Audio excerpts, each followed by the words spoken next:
На третий день Пасхи, 22 апреля 2025 года, на первом этаже духовно-культурного центра Алма-Аты была открыта выставка икон, подготовленная по благословению владыки митрополита Александра, тех икон, которые написаны непосредственно в южной столице Казахстана за последние несколько десятилетий.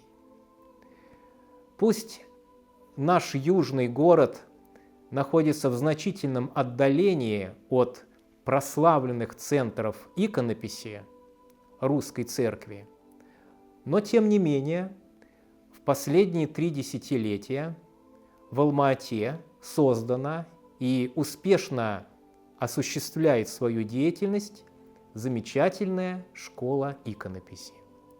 У каждого, кто посещает южную столицу и совершает паломничество по храмам и святыням южной столицы, теперь есть возможность посетить эту выставку и убедиться в том, какие прекрасные произведения духовного искусства создаются местными иконописцами и священниками, и мирянами, в том числе и православными женщинами.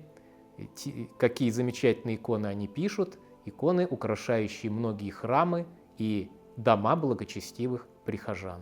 Давно замечено, что можно совершать божественные службы, конечно, и без икон, где-то в стесненных условиях, скажем, во времена гонений в лесу, на пне можно было божественную литургию совершать.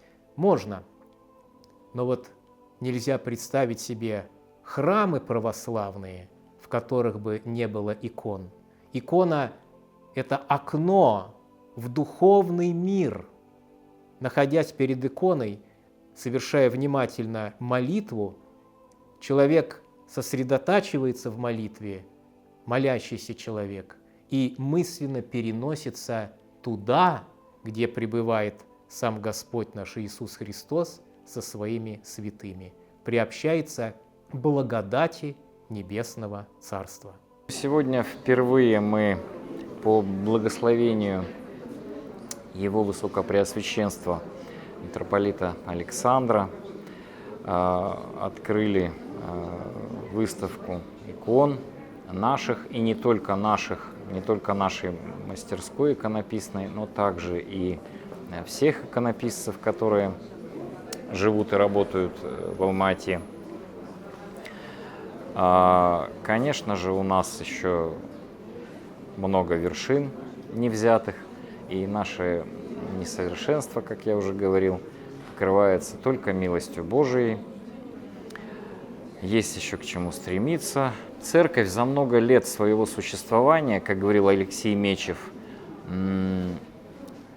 изобрела такой изобразительный язык, который максимально отвечает главной цели – спасению души человека. Вот, наверное, в этом основная задача, основная цель изобразительного церковного искусства, в частности, иконописи.